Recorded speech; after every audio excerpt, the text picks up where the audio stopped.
Hey guys, tonight we begin with something peaceful, a nice, quiet, failed colony.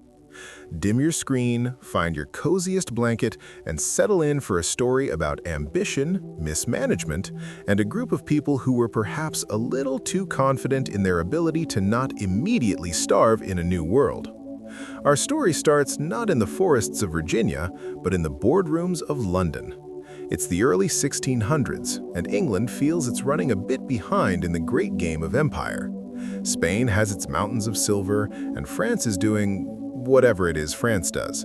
So, a group of investors, the Virginia Company of London, gets a charter from King James I to plant a colony, a permanent one this time, in a place they call Virginia. The goal is, of course, profit. They talk a good game about spreading Protestantism and finding a passage to the Pacific, but the investors want a return. They envision timber, glass, maybe even gold and silver flowing back across the Atlantic. To fund this venture, they sell shares. The plan is to send over settlers who will work for the company producing these riches.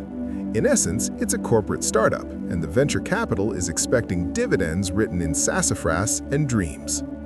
On December 20th, 1606, 104 men and boys set sail on three little ships, the Susan Constant, the Godspeed, and the Discovery. The passenger list is our first hint that this might not go smoothly. More than half of them are listed as gentlemen, which sounds lovely until you realize that gentlemen in this context is less about good manners and more about a deep philosophical opposition to manual labor. These were men accustomed to leading, or at least to having other people do the digging, planting, and building for them. They were soldiers, younger sons of nobility looking for fortune, and assorted adventurers. There were a few practical souls mixed in, a carpenter, a blacksmith, a bricklayer, a barber, but the balance was tilted heavily toward people who knew how to give orders, not how to follow them when the orders were to, say, construct a fort. The voyage itself was long, 4 months, with stops in the Canary Islands and Puerto Rico. They finally sighted the Chesapeake Bay on April 26, 1607. But before they even set foot on land to start their grand enterprise, they were already embroiled in petty politics. You see, the Virginia Company, in its infinite wisdom, had decided who would govern the colony but hadn't told anyone. The names of the 7-man ruling council were kept in a sealed box on each ship. They were instructions from afar, a mystery to be solved upon arrival. Now, during the voyage, a certain Captain John Smith, a man with a temper and a resume full of fighting across Europe, had been accused of plotting mutiny. He spent much of the journey in shackles. So you can imagine the mild, collective sigh when, upon opening the sealed box, his name was right there on the list of council members. He was released, but not allowed to take his seat just yet. The council elected Edward Maria Wingfield as its first president. With the leadership question awkwardly settled, they needed to pick a spot for their settlement. Their instructions were specific: find a defensible location far inland to avoid Spanish warships with deep water to dock their ships. In mid-May, they chose a peninsula on the James River.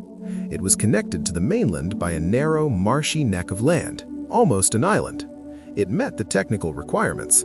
It was, as one of them noted, a place where our ships do lie so near the shore that they are moored to the trees in 6-fathom water. What it was not was hospitable. The site was swampy, plagued by mosquitoes, and the only water source was the brackish, slimy river tide water. To the local Powhatan people, who knew the land, it was considered too poor and remote for agriculture. It was, in other words, available because no one else wanted it. A perfect place to build a corporate headquarters. They named it Jamestown, after their king. And immediately the gentlemen and the laborers got to work building a triangular fort with a bulwark at each corner. They finished it by June 15th. They were now protected, in theory. But they had arrived too late to plant crops.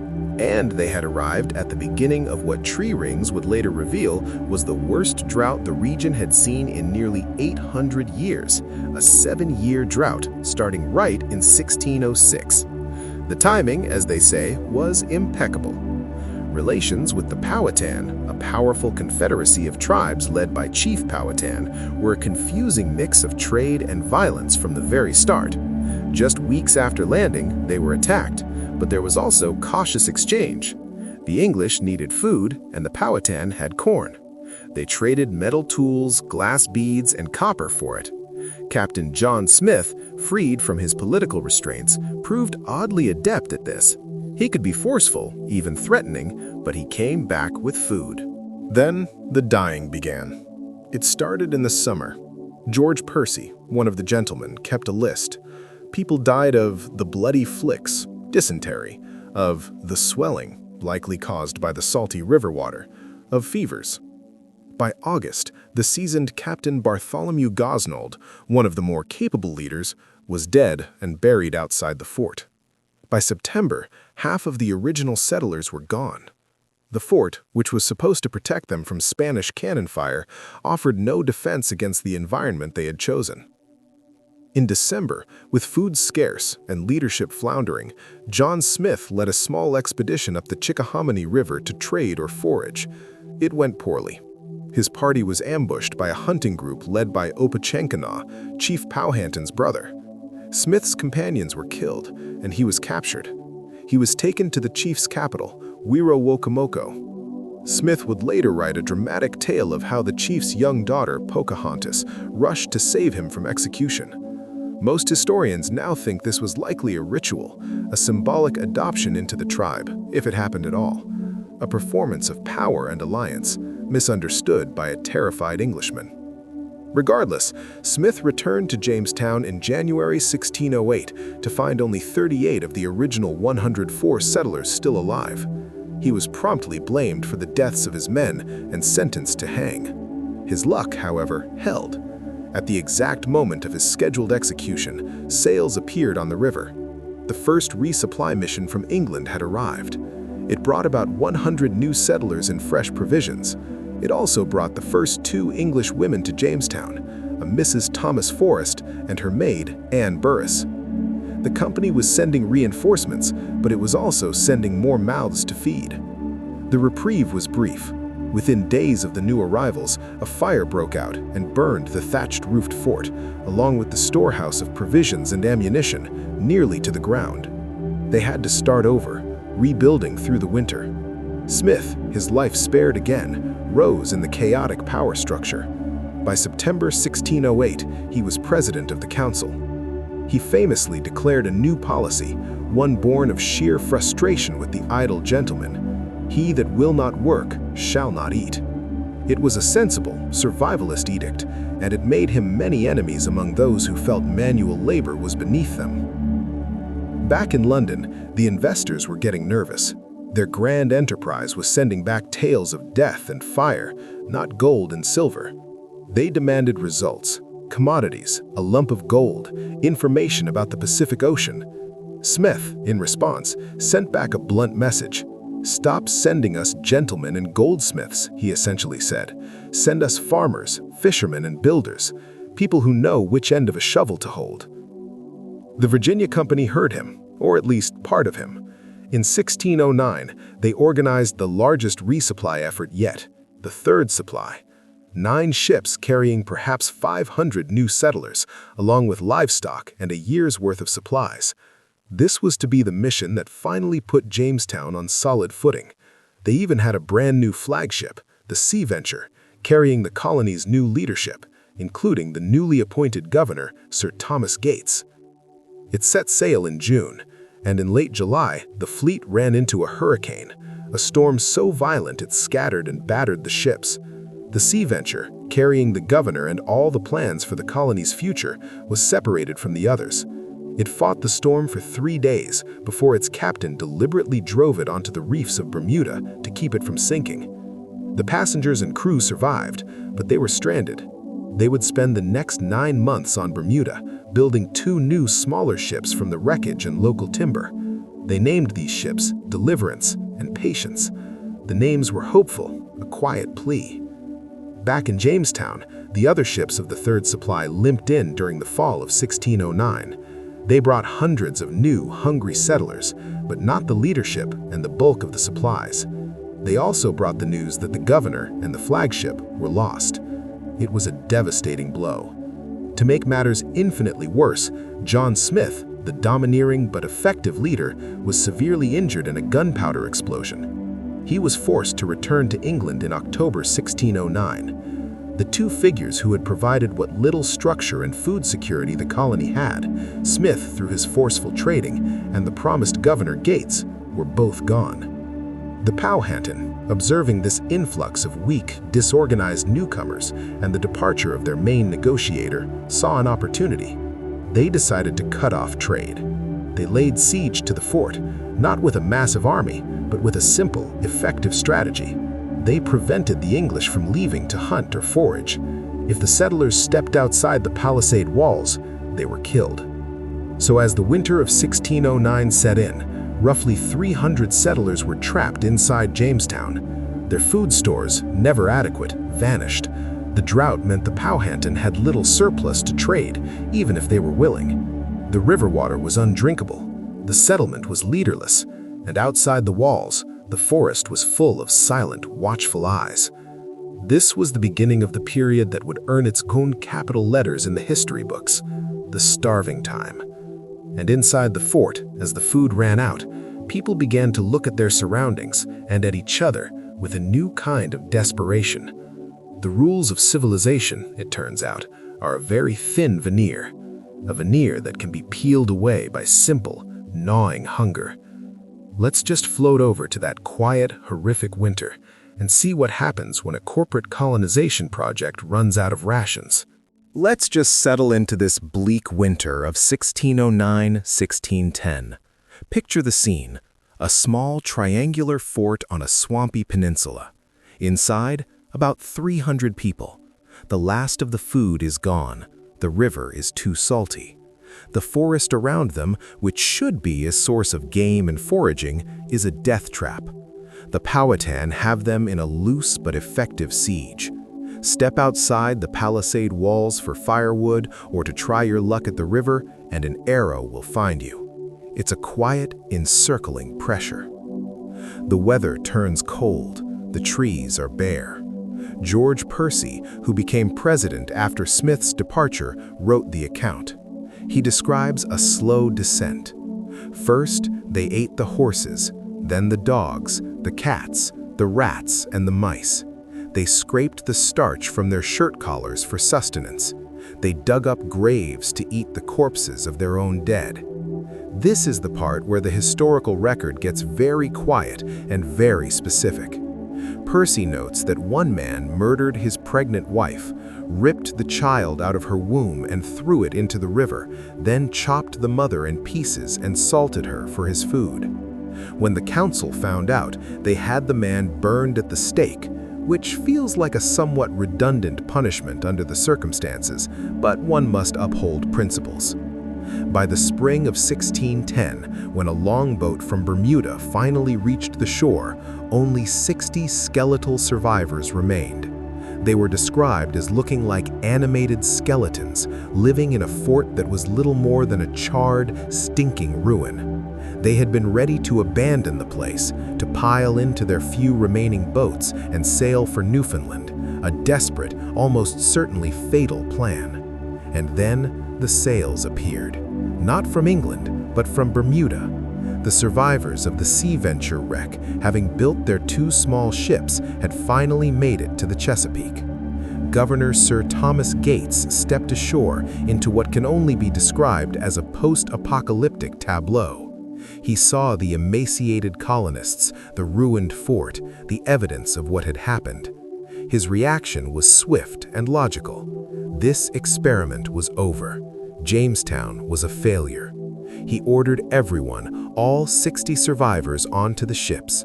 On June 7, 1610, they set sail down the James River, intending to head for Newfoundland and hopefully catch a fishing vessel back to England. Jamestown was abandoned.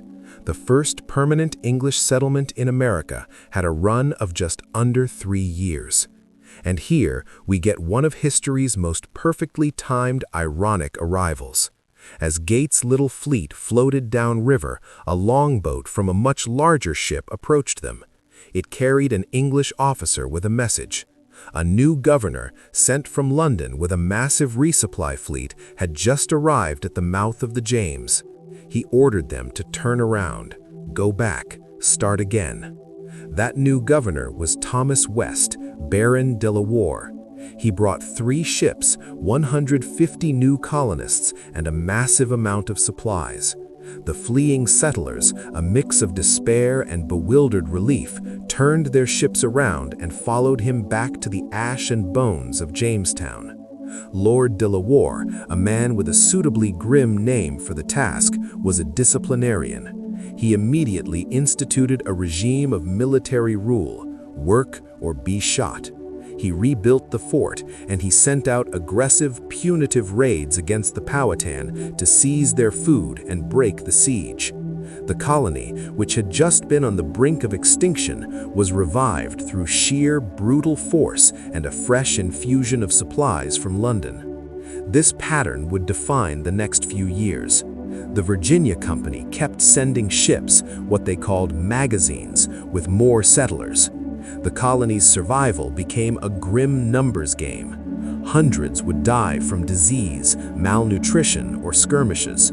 Hundreds more would arrive on the next ship to replace them.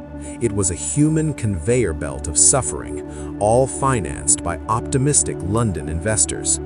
The focus slowly began to shift.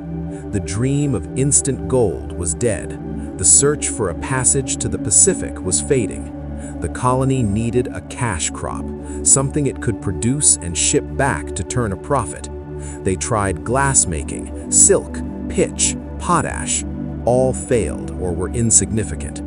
Then, around 1612, a colonist named John Rolfe, a man who had survived the Sea Venture wreck, started experimenting with a plant the Spanish had been growing profitably in the Caribbean for a century: tobacco. The native Virginia tobacco, Nicotina rustica, was harsh and bitter. Rolfe managed to get seeds of the smoother Spanish variety, Nicotina tabacum, possibly from Trinidad. He planted them. They grew. He cured the leaves. In 1614, he shipped the first 4 barrels of Virginia tobacco to London. It was a hit. Suddenly, the colony had its raison d'etre, its very own addictive, profitable commodity. But to grow tobacco, you need land, and a lot of labor.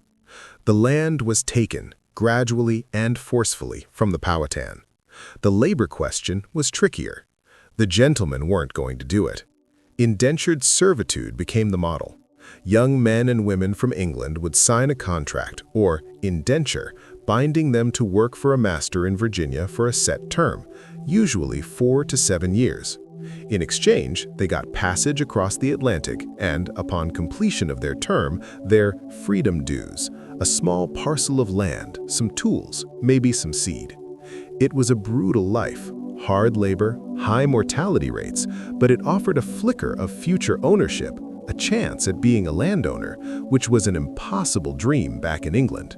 The human conveyor belt now had an economic purpose: delivering labor to tobacco fields.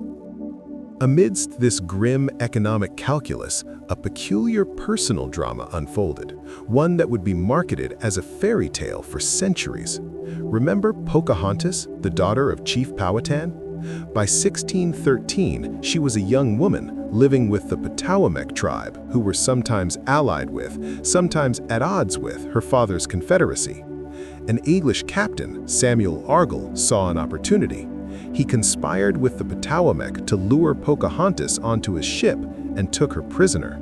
He brought her to Jamestown as a high-value hostage, a bargaining chip to use against her father. She was held for ransom at the settlement of Henrico. During her captivity, she was instructed in English ways and converted to Christianity, taking the name Rebecca. And John Rolfe, our enterprising tobacco planter, met her. He was a widower. He wrote a famously anguished letter to Governor Dale, wrestling with his attraction to this heathen woman, questioning whether it was carnal lust or a pious desire to save her soul. The governor, seeing the immense political advantage of such a union, gave his enthusiastic blessing. In April 1614, Pocahontas, Rebecca, married John Rolfe.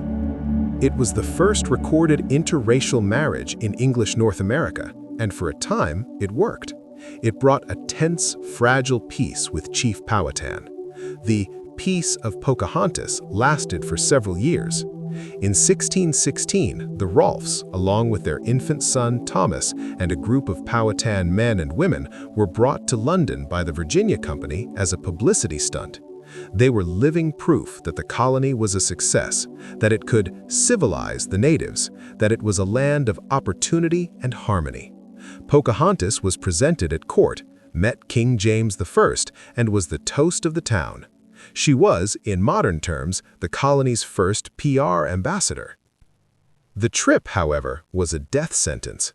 In March 1617, as they were preparing to return to Virginia, she fell ill, likely with European disease like pneumonia or tuberculosis, to which she had no immunity. She died in Gravesend, England, and was buried there. Her son, Thomas Rolfe, would be raised in England and later returned to Virginia, where he would become a successful planter. Many of the first families of Virginia would later claim, often dubiously, descent from him and Pocahontas. Back in Virginia, the peace died with her. In 1618, two things happened.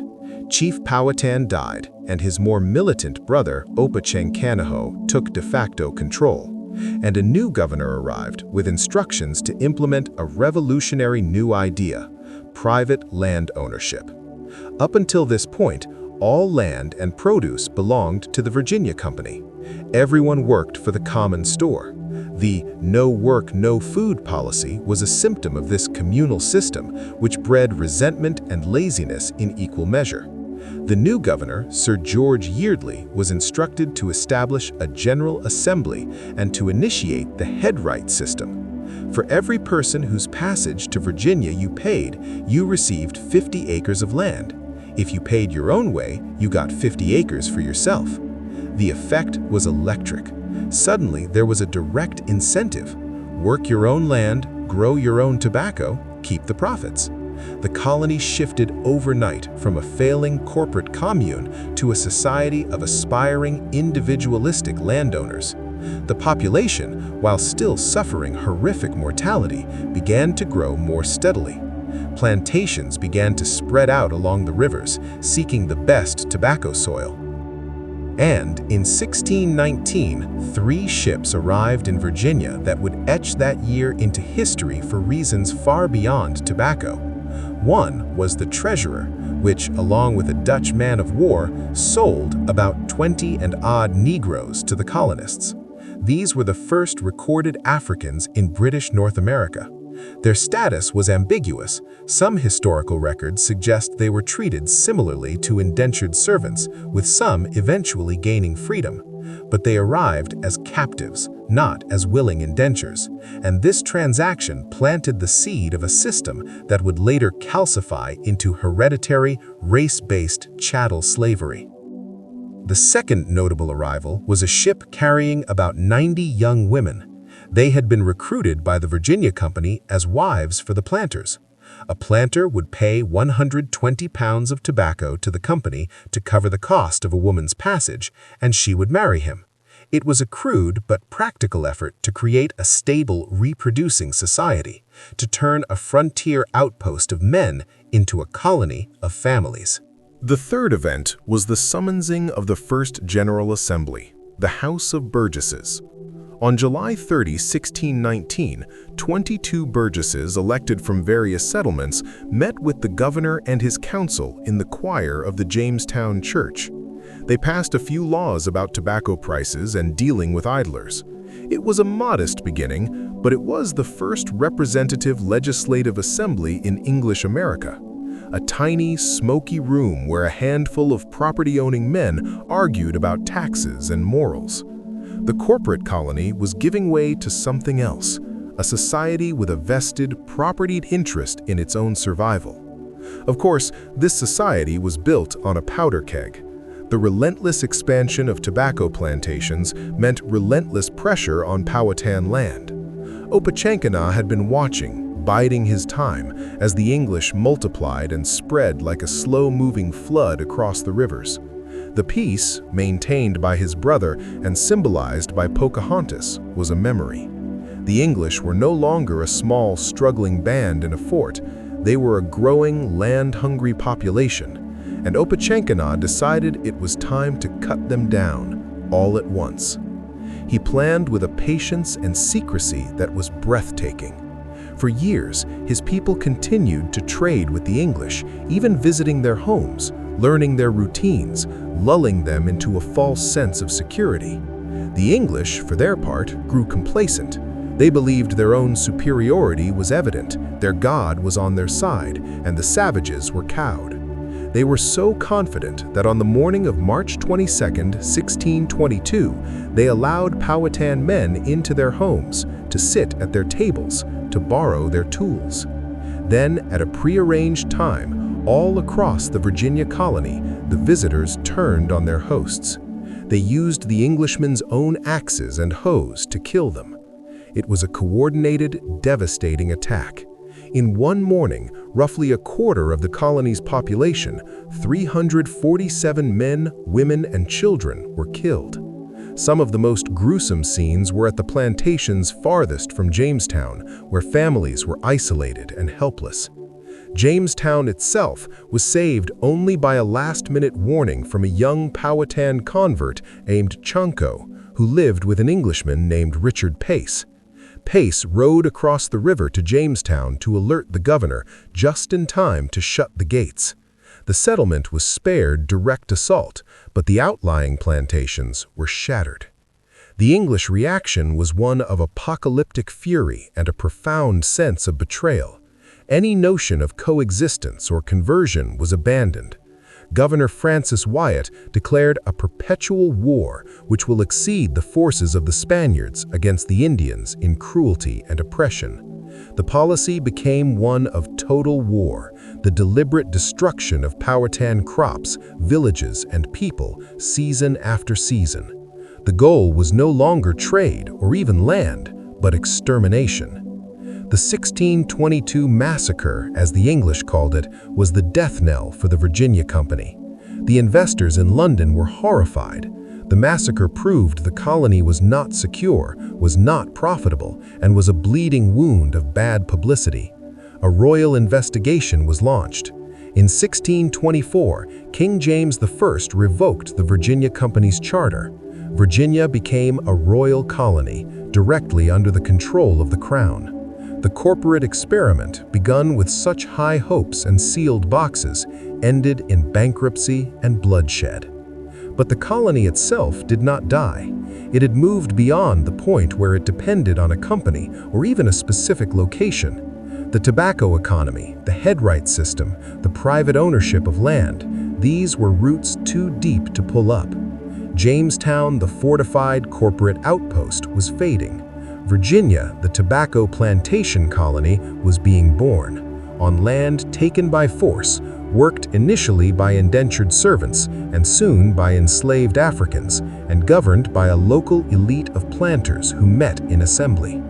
The palisaded triangle on the swampy peninsula would eventually be abandoned, its state house burning down for the last time in 1698, leading to the capital moving to Williamsburg. The site would be forgotten, plowed over for farmland, its very location lost until archaeologists rediscovered it centuries later. So the story of Jamestown isn't really a story of triumphant founding. It's a story of staggering incompetence, horrific suffering, and brutal pragmatism. It's a story of a business plan that failed completely, only to be replaced by an agricultural system that succeeded monstrously well.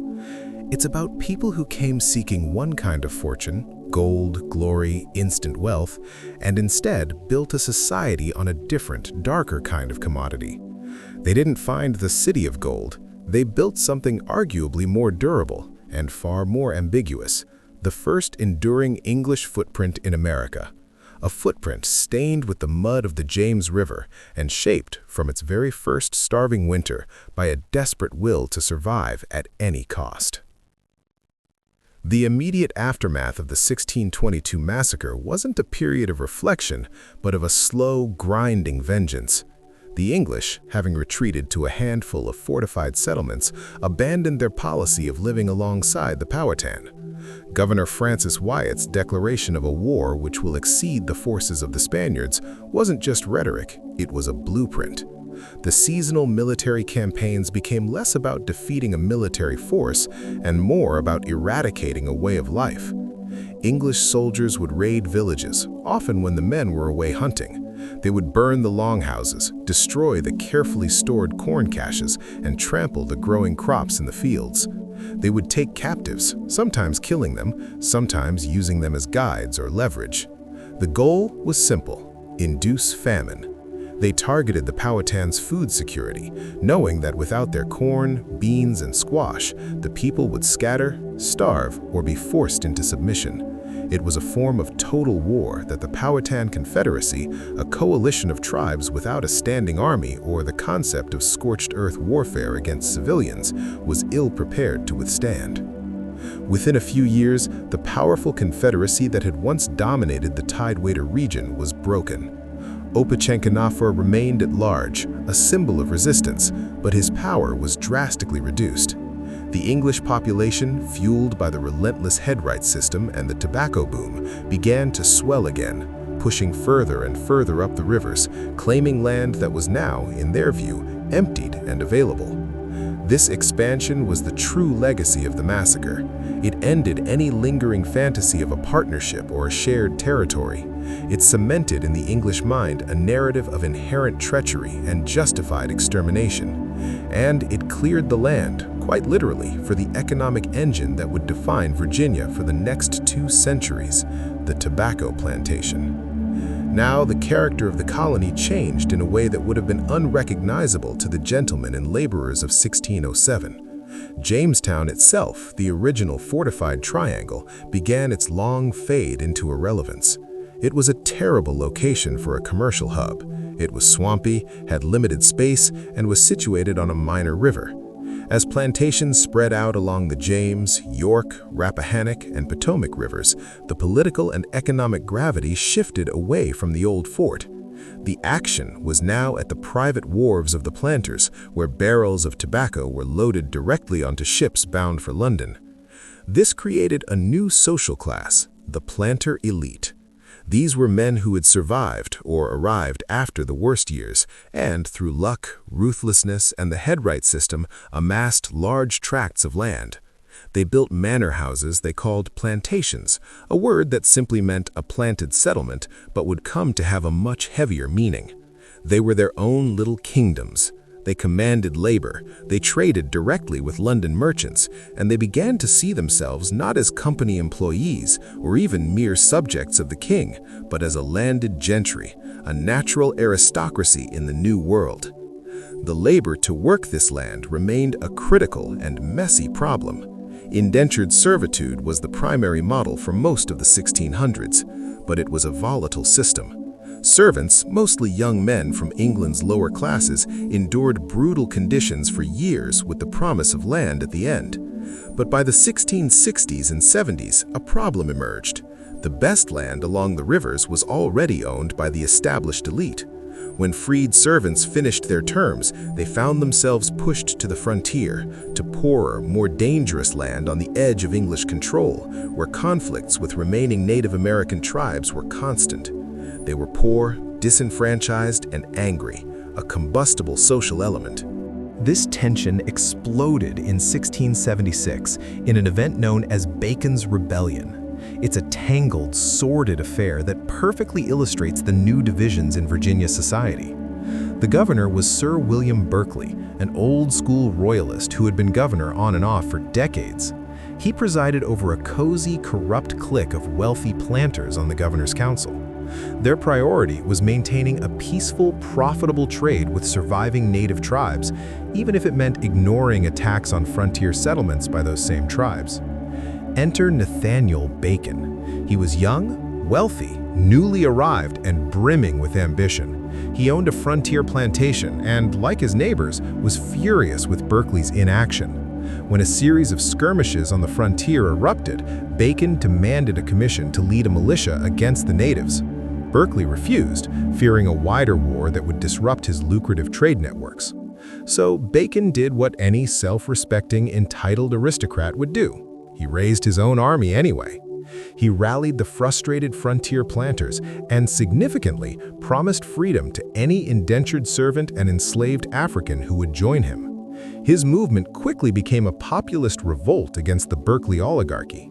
They marched on Jamestown, which, tellingly, was still the capital but now just a small village of government buildings, and burned it to the ground in September 1676.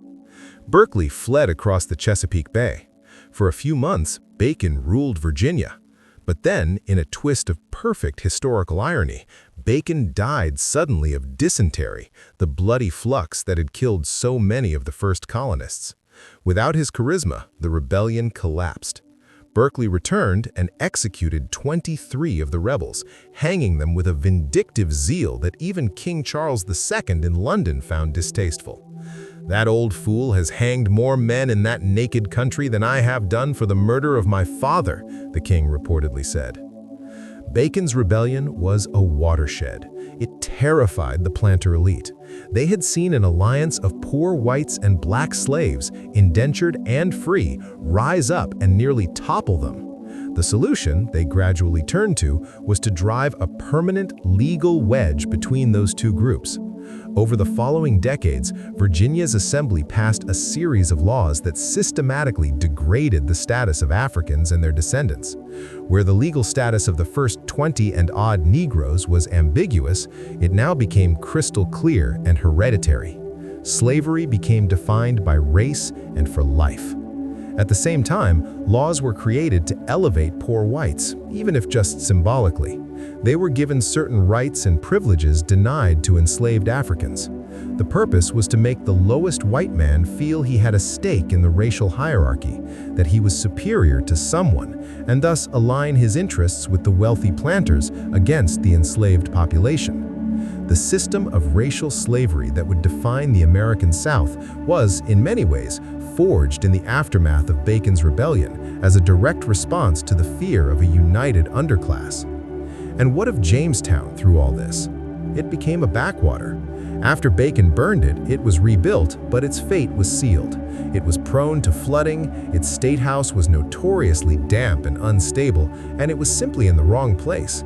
In 1698, the State House burned down again. Some things never change, and the decision was made to move the capital to higher, healthier ground at Middle Plantation, which was renamed Williamsburg. By 1700, the government had moved. Jamestown was essentially abandoned. The land reverted to farmland, the brick foundations of the old fort and State House were plowed over and forgotten. The Powhatan Confederacy, the other founding party in this grim story, fared even worse. In 1644, a very old Opachanankana, now said to be nearly 100 and carried on a litter, orchestrated one last desperate uprising. It killed about 500 colonists, but the English population was now too large, too well-armed, and too entrenched to be dislodged. Opachanankana was captured and taken to Jamestown, where he was shot in the back by a soldier, a final ignoble end for the man who had twice tried to exterminate the English colony. With his death, the last organized resistance of the Powhatan people collapsed. They were pushed onto small, reserved tracts of land, their numbers decimated by warfare and disease, their world irrevocably shattered. So, if we float back and look at the whole arc, from the sealed box in 1606 to the abandoned town in 1700, what do we have? We don't have a heroic founding myth. We have a corporate venture that failed spectacularly at its stated goals. The settlers didn't find gold, a passage to the Pacific, or even a sustainable way to feed themselves for the first decade. They died in staggering numbers from their own poor planning, a hostile environment, and their toxic relationships with the people who already lived there. What they did create, almost by accident, was a template. They stumbled upon a cash crop, tobacco, that could generate profit. They implemented a system, the headright system, that incentivized massive immigration and land acquisition. They faced a crisis of coexistence with Native Americans and resolved it through a campaign of dispossession and warfare that would become a repeating pattern across the continent. They faced a crisis of labor and social order and resolved it by developing a brutal, race-based system of hereditary slavery. Jamestown, the place, failed, but Virginia, the society that germinated in its muddy, blood-soaked soil, succeeded on its own grim terms. It became the model for the plantation colonies of the South, an agrarian economy built on export crops, powered by enslaved labor, controlled by a landed elite, and constantly expanding its frontier at the expense of indigenous peoples. The sleepy, swampy peninsula where it all began was left behind, a quiet footnote.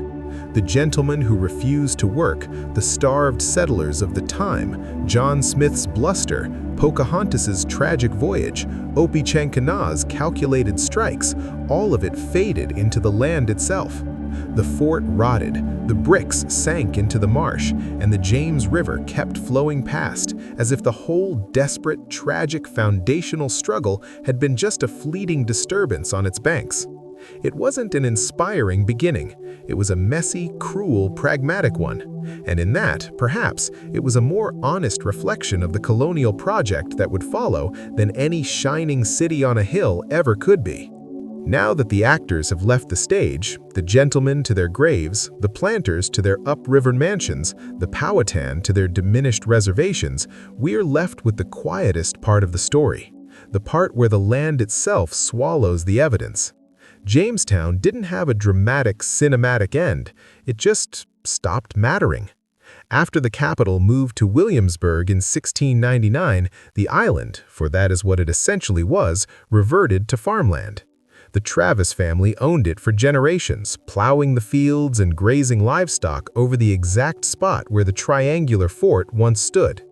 The brick foundations of the State House, the church, the row houses, all of it was slowly buried under feet of river silt and soil. By the time of the American Revolution, the location of the original 1607 fort was already a matter of guesswork and local legend. It became a historical abstraction, a name in a textbook, while the physical reality of it vanished. It's a fittingly low-key end for such a fraught beginning. No grand monument was erected, no one made a pilgrimage to the holy site of English America. It was just a field, and for over 2 centuries that's what it remained. The drama of Jamestown lived on in the societal structures it birthed, not in its physical ruins. The rediscovery of Jamestown is a story of gradual, meticulous peeling back, not a single triumphant dig. It began with a certain antiquarian curiosity in the late 1800s. The Association for the Preservation of Virginia Antiquities, now Preservation Virginia, acquired 22.5 acres of the island in 1893 to save it from potential development. They erected a rather unsubtle 100-foot-tall concrete memorial obelisk, which still stands today, a Gilded Age monument to a 17th century struggle, somewhat missing the point of the gritty reality it commemorates. The first real archaeological work started in the 1930s, but it was haphazard. They were looking for the big, obvious things, the church, the State House, and they found some brick foundations, but the Holy Grail, the precise footprint of James Fort, the very first settlement, eluded them. The prevailing wisdom, based on old maps and river erosion studies, was that the original 1607 fort had long since been washed away into the James River. It was a logical assumption. The riverbank had eroded significantly. It seemed the core of the story was literally lost to the currents. Then, in 1994, an archaeologist named Dr. William Kelso decided to challenge that assumption. He proposed a new, radical idea. Maybe the fort wasn't gone. Maybe it was just buried, further inland than anyone had looked. He got permission to dig, and on his very first day of testing, his team hit a curved line of dark soil, the telltale stain in the earth left by a long-rotted wooden palisade. It was the fort. It had been there all along, preserved under a layer of later 17th century trash and river sediment. The search for the symbolic birthplace of English America became suddenly a tangible fact in the dirt. What followed was one of the most significant archaeological projects in American history. Digging at Jamestown isn't like digging at a dry Egyptian site. The water table is high, the soil is wet. This is a huge problem for preservation, except for one thing. The wet, anaerobic environment is perfect for preserving organic material that would have decayed anywhere else. The mud held memories in exquisite, soggy detail. They found the post holes of the triangular fort, confirming its shape and size. They found the cellar of the first storehouse, which doubled as a shelter during the starving time. And inside that cellar, they found everything. Because when you're under siege and starving, a cellar becomes a trash pit, a latrine, and a last refuge. The layers of soil told a stark story. The earliest layer had discarded English pottery, glass trade beads, and tools. Then, higher up, the layer from the starving time winter of 1609-10 changed. The English artifacts became fewer. The animal bones shifted from cow and pig to dog, cat, rat, and horse. And then, they found the bones of a 14-year-old English girl. Forensic analysis on her skull, nicknamed Jane by researchers, showed cut marks consistent with cannibalism. Precise, hesitant chops to the forehead and jaw to remove the facial tissue and brain. It was the physical, scientific proof of George Percy's written account. The darkest rumor of the colony's founding was no longer just a story in a 400-year-old document. It was etched into bone, lying in a pit where someone had desperately tried to survive. The artifacts paint a portrait of a society clinging to its identity while descending into chaos.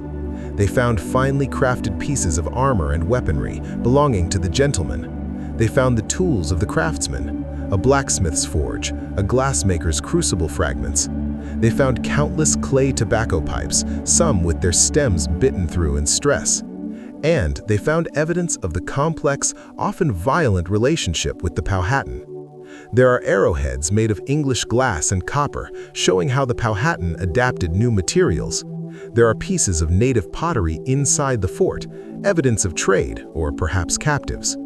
And there are skeletons with lead bullets and arrowheads embedded in the bone, a silent testimony to the violence that was a daily fact of life. Perhaps the most poignant finds are the smallest: a child's leather shoe, a delicate agate earring lost in the mud, a playing guy, a reminder that even in a desperate outpost, people tried to pass the time with games. These objects whisper of the mundane humanity that existed between the grand historical narratives of exploration and survival. Someone laced up that shoe. Someone wore that earring to feel a connection to a world of elegance they had left behind. The archaeology also constantly corrects the historical record. For decades, the narrative was of an incompetent, lazy group of gentlemen who almost doomed the enterprise. And while there's truth to that, the artifacts show a colony that was, from the very beginning, industriously trying to turn a profit. The evidence of glassmaking, metallurgy, woodworking, and experimental crops like hemp and grapes is everywhere. They weren't just sitting around waiting to die. They were frantically trying to fulfill the Virginia Company's orders to find a marketable commodity. They failed spectacularly, but not for lack of effort.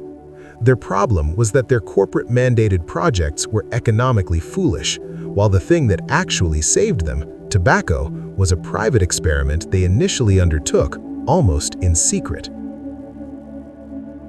And what of the people? Beyond Jane, the skeletal remains tell brutal, individual stories. There is a young man buried just outside the fort wall with an arrowhead in his leg and a lead bullet in his knee. He likely died from a simultaneous attack and a friendly fire accident.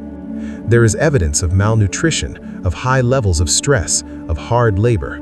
The bones are an archive of suffering. The most significant human discovery came in 2013 in the chancel of the 1608 church. They found the graves of 4 prominent early leaders identified through chemical analysis of the bones and historical sloughing.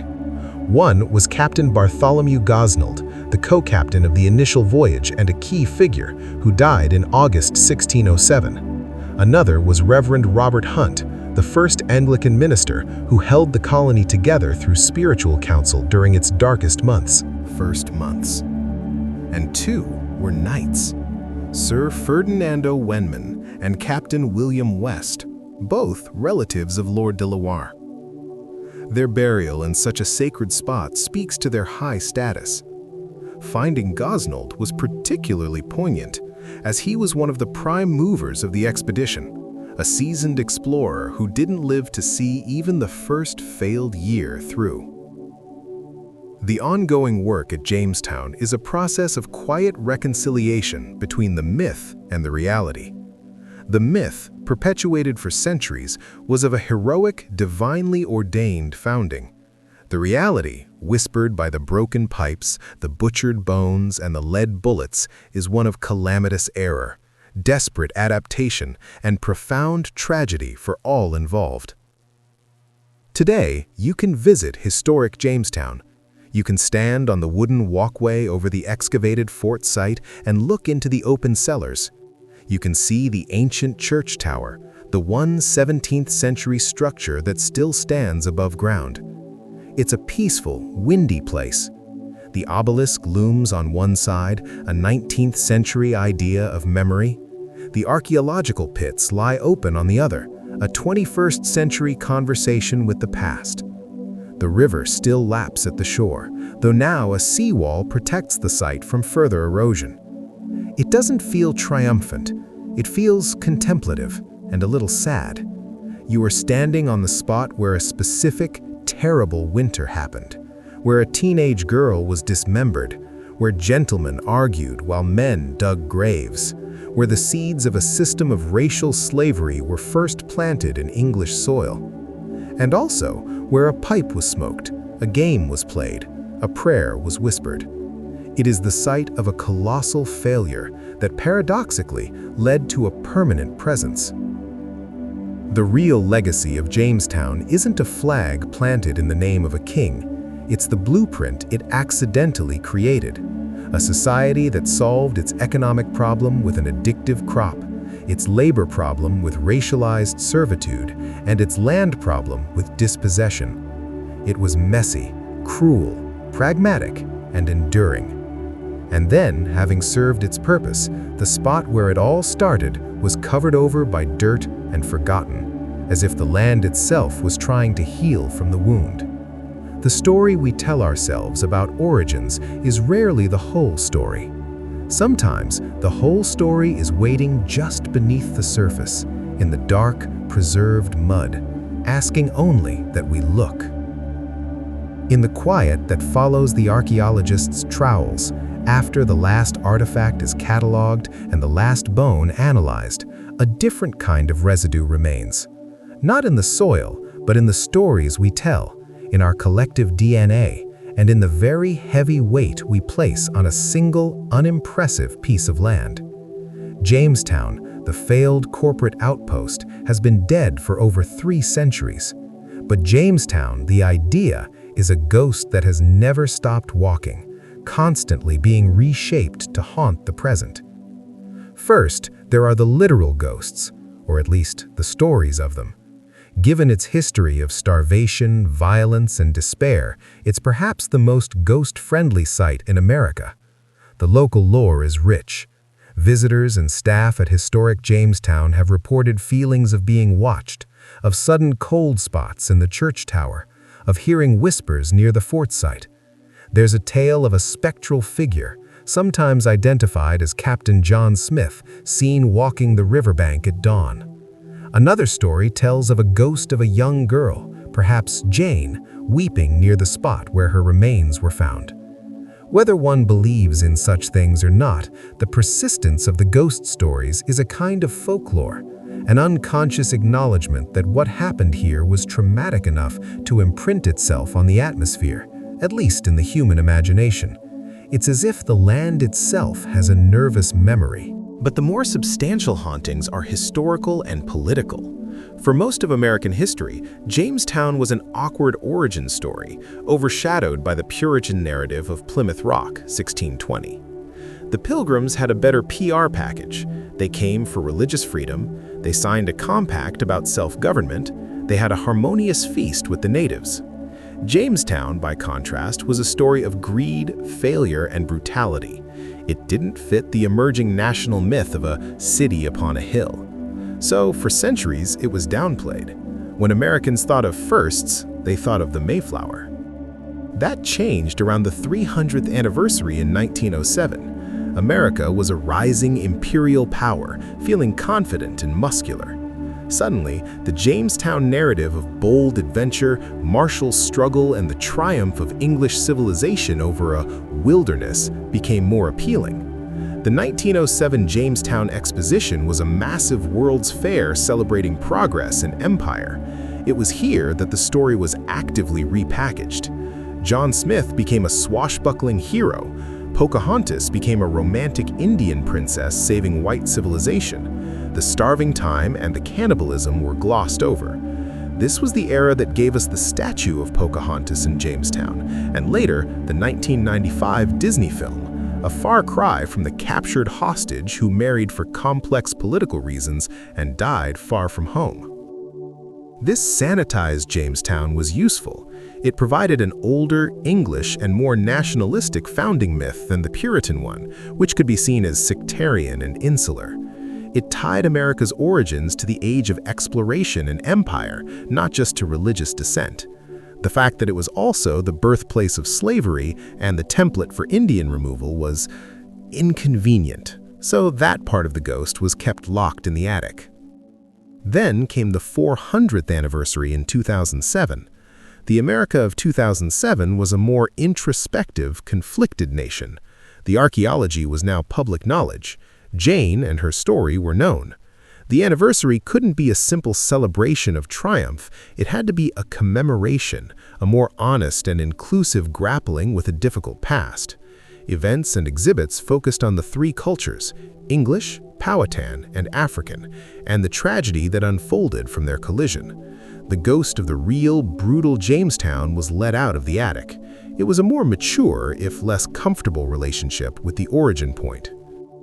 This leads to the most pervasive haunting of all, the genetic and genealogical one. For many Americans, Jamestown isn't just a historical site, it's a family tree. The desire to trace one's lineage back to the First Families of Virginia, FFV, has been a potent social marker for centuries. To be a descendant of a Jamestown settler was to claim a kind of American aristocratic status, a roots deeper than the Mayflower credibility. Organizations like the Jamestown Society and the Order of First Families of Virginia were founded on this exclusivity. This has created a bizarre afterlife for people like John Rolfe and Pocahontas. Their son, Thomas Rolfe, who was raised in England and returned to Virginia as a planter, became a fountainhead for genealogical claims. Over the centuries, countless families, including many prominent ones, have claimed descent from Thomas Rolfe, and thus from Pocahontas. It's a way of connecting to the most famous narrative of early America, of claiming both aristocratic English and royal Native American heritage, a uniquely American form of social alchemy. The accuracy of many of these claims is, to put it mildly, debated by historians and genealogists, but the desire to have that connection speaks to the power of the Jamestown story as an origin myth. People want their bloodlines to touch that foundational moment, even if the moment itself was a disaster. The same is true for the later Cavaliers, the Royalists who fled to Virginia after the English Civil War in the mid-1600s. They added another layer of romantic, aristocratic gloss to the Virginia planter class's self-image. The idea of the Southern gentleman with his code of honor and landed wealth often traces its imagined roots back through this Cavalier myth to the very first gentleman of Jamestown. It's a lineage of perceived superiority built on a foundation that was, in reality, mostly about tobacco profits and enslaved labor. And then there is the haunting of the words that were written there. The first representative assembly in 1619 is constantly invoked as a precursor to American democracy. It's technically true, but it's a thin thread. That assembly was for property-owning white men, convened at the pleasure of a corporate or royal governor, and its main concerns were regulating the price of tobacco and policing morality. It was an instrument of elite control, not popular sovereignty. Yet the ghost of that first meeting in the Jamestown church is frequently summoned as a kind of democratic founding spirit, a convenient ancestor for a much later political system. Perhaps the most profound haunting is the simplest, the name. Jamestown became a template. It was the first of many towns that would dot the American landscape, a formula for settlement. More deeply, the pattern of Jamestown, arrive, clash with indigenous inhabitants, struggle economically, find a single exploitable commodity, import forced labor to produce it, expand aggressively. This pattern repeated itself with variations across the continent. The gold rush, the cotton kingdom of the Deep South, the timber and mining frontiers, all are echoes of the Jamestown model. It was the first iteration of a particularly American kind of capitalism, extractive, expansionist, and brutally reliant on racial and social hierarchies. So, when we look at that quiet field on the James River today, we're not just looking at an archaeological site. We're looking at a palimpsest, a parchment that has been written on, scraped clean, and written on again, over and over by each generation. The first writing was in mud and blood. Then came the Romantic Victorian overwriting. Then the archaeological correction, scraping back to the original text. Now we hold both layers in our view. We see the obelisk and the open excavation pit. We hear the myth of Pocahontas and the forensic report on Jane. The land holds the truth of what actually happened, but we, as a culture, hold the ghost stories, the family legends, the political analogies, and the national myths we've built on top of it. Jamestown is less a place than a conversation, a slow, ongoing, sometimes argumentative conversation between what was, what we wish had been, and what we're afraid it truly meant. It's a founding story without a clear moral, a beginning that points toward both democracy and slavery, toward perseverance and genocide. Its legacy is not a straight line, but a tangled, haunted root system feeding a very complicated tree. And so the story never really ends, it just sinks deeper into the soil of the national consciousness, waiting for the next generation to come along with new tools, new questions, and a willingness to listen, once more, to the whispers in the mud. The lights are dim, the night is quiet, and the river still flows past, carrying the silt of history out to a sea that forgets nothing, but simply holds it all, suspended in its depths. We've reached the point in the night where the story has been told, the artifacts examined, the ghosts acknowledged. The details begin to blur into a soft, melancholic haze.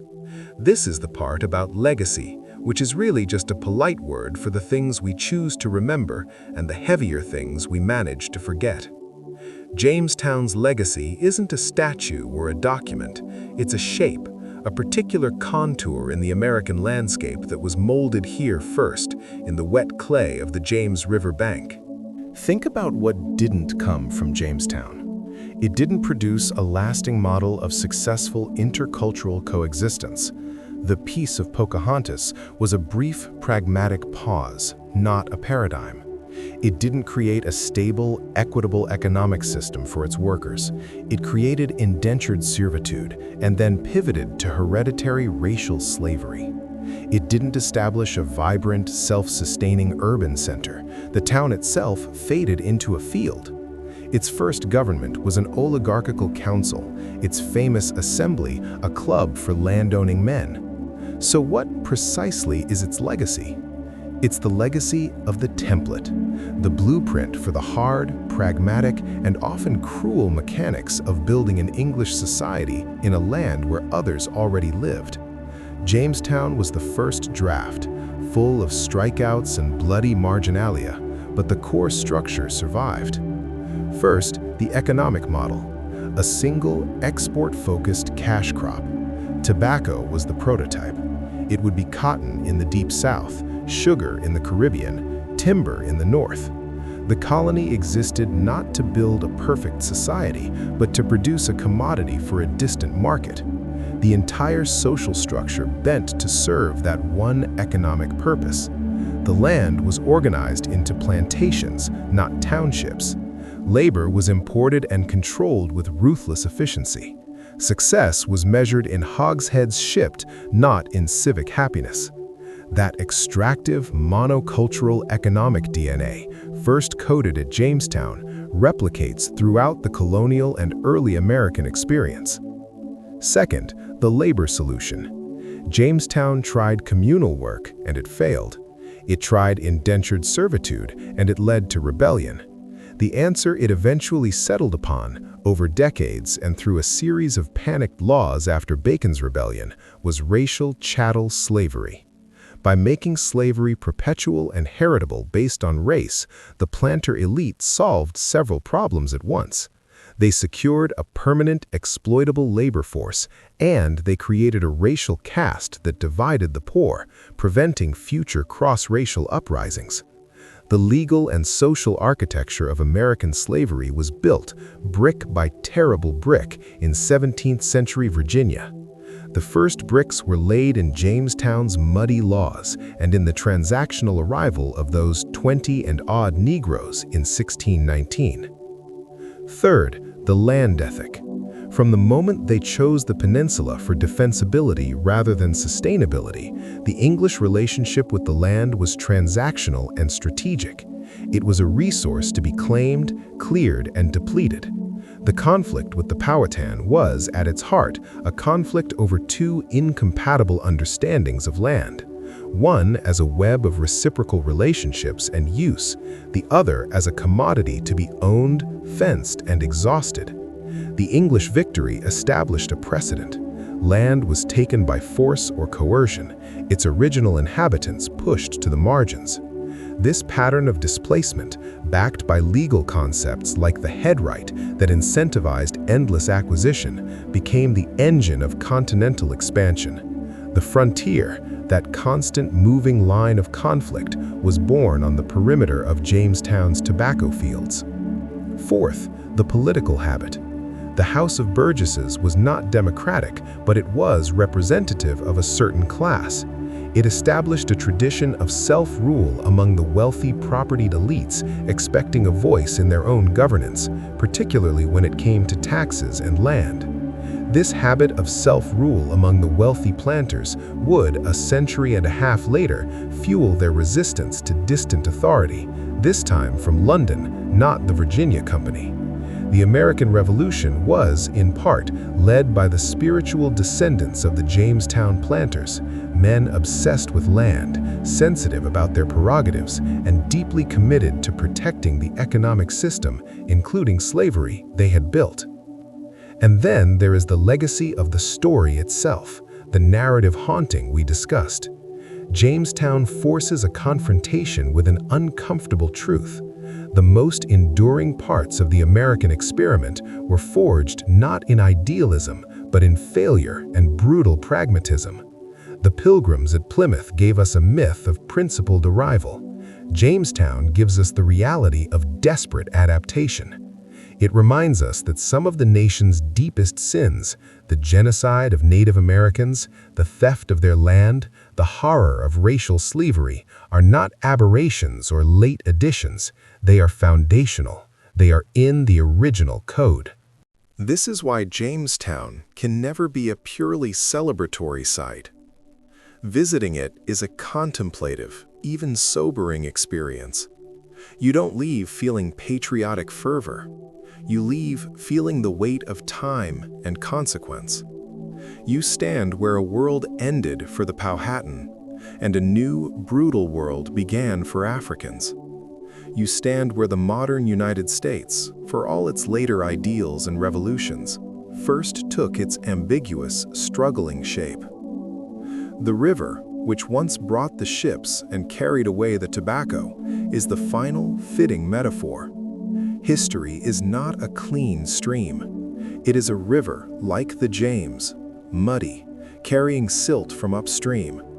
It deposits layers. The violence of 1622 is a layer.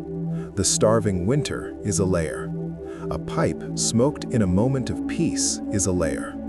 A law defining slavery is a layer. A genealogical claim is a layer. An obelisk is a layer. The archaeological dig is an attempt to separate those layers, to understand the sequence of the deposition. But the river itself doesn't separate them. It holds them all in suspension, a swirling, opaque mixture of the noble and the terrible, the brave and the craven, the historic and the mundane. It flows to the Chesapeake Bay and then to the Atlantic Ocean. The ocean is the final archive. It doesn't judge or organize. It simply accepts everything the rivers bring. It holds the silt of Jamestown alongside the silt of Plymouth, of New Amsterdam, of Charleston, of all the countless beginnings and endings along the coast. So we end not with a conclusion, because there isn't one. The conversation continues. Every new history book, every DNA test, every high school field trip to the fort, every debate about the 1619 project is part of the long, slow process of the river carrying the silt, depositing a new layer of understanding, or forgetting. The lights on the screen are perhaps the dimmest they've been all night. The story of Jamestown is a lullaby not of triumph, but of complexity.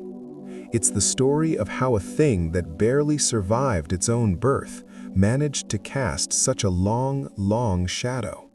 How a corporate failure became a national genesis. How a ditch in the mud holds the bones of a girl and the ghost of a system. It's quiet now.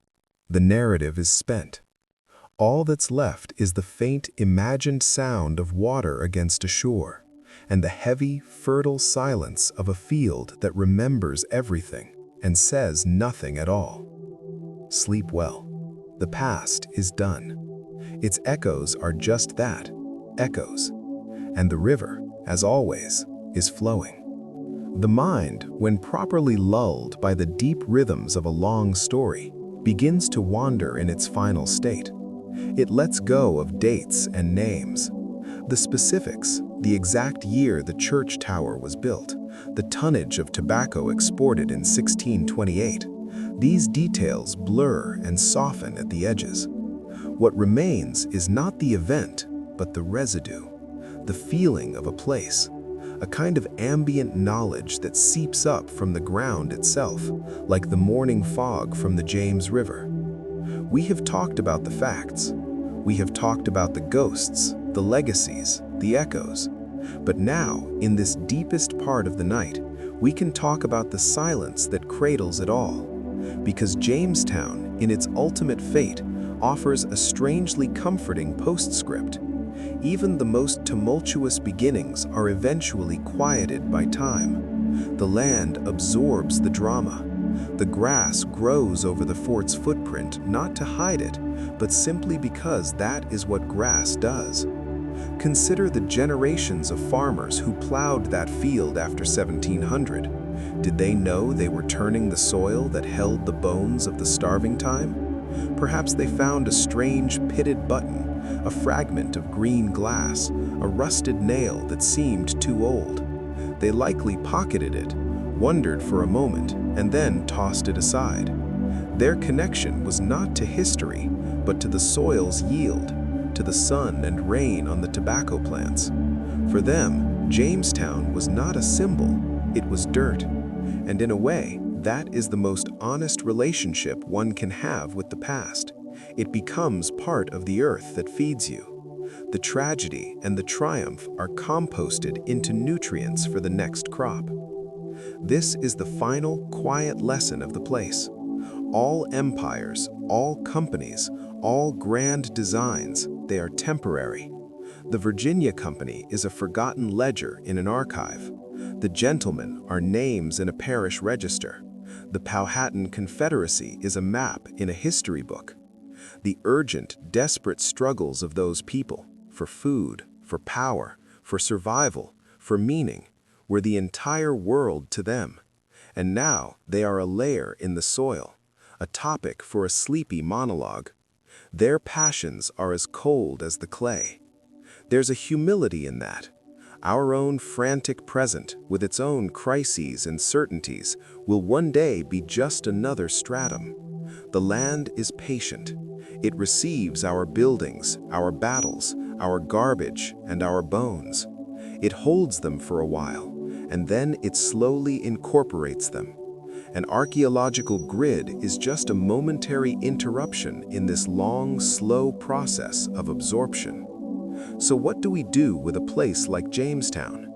We can dig it up, study it, argue about it. We can build obelisks or visitor centers. But perhaps the most respectful thing is to just let it be a field, to acknowledge that its primary function now is not to teach us a lesson, but to exist, to let the wind blow through the grass where the fort once stood, to let the river, which witnessed it all, continue its slow, silt-laden journey to the sea. The story of Jamestown is often framed as a beginning, but tonight, let's think of it as an ending that has been stretched out over 4 centuries. It was the end of a world for the Powhatan. It was the end of life for over 80% of the first settlers. It was the end of the corporate colonization dream. It was the end of any possibility for a different, less violent relationship between the incoming English and the indigenous peoples of the coast. In its messy, brutal way, it closed more doors than it opened. And from that ending, something else grew. Something flawed, powerful, and enduring. Not because of a brilliant plan, but because of a stubborn, grinding will to persist. The colony didn't flourish because it was well conceived. It survived because it was adaptable in the most ruthless ways possible. It accepted cannibalism. It accepted slavery. It accepted total war. It made a series of terrible bargains, and it lived. That is perhaps the most sleep-inducing thought of all. Not the heroism, but the sheer amoral tenacity. The willingness of life and the societies it builds to continue under almost any condition, by almost any means. It is a dark comfort. It suggests that our own civilization, with all its fragilities, might also possess that grim, vegetative will to push its roots through the rubble of its own mistakes. The screen is now a soft, dark blue. The voice is barely a whisper. The story of Jamestown is not a call to action. It is not an inspiration. It is a long, slow exhalation, a release of history's tension. It is the acknowledgement that this too happened, and that from this small, cursed, determined patch of swamp, lines of causality spun out that would shape a continent. The good, the evil, and the profoundly ambiguous, all tangled together like roots in the marsh. So we leave it there, not resolved, but resting. The fort is a pattern in the soil. The bones are at peace. The arguments of historians are a faint, distant hum. The river's surface is smooth, reflecting a sky that has seen it all before. Let the weight of all those yesteryears press down gently on your eyelids. Let the immense, slow patience of the earth settle your thoughts. There is nothing more to analyze, no point to prove, just a deep, collective slumber in which the past finally stops whispering and simply is, a silent part of the landscape we all eventually return to. Sleep now. The history is over. All that's left is the night and the quiet, endless process of the world forgetting and remembering, breaking down and building anew in its own time, for its own reasons, far beyond the reach of our stories. Good night.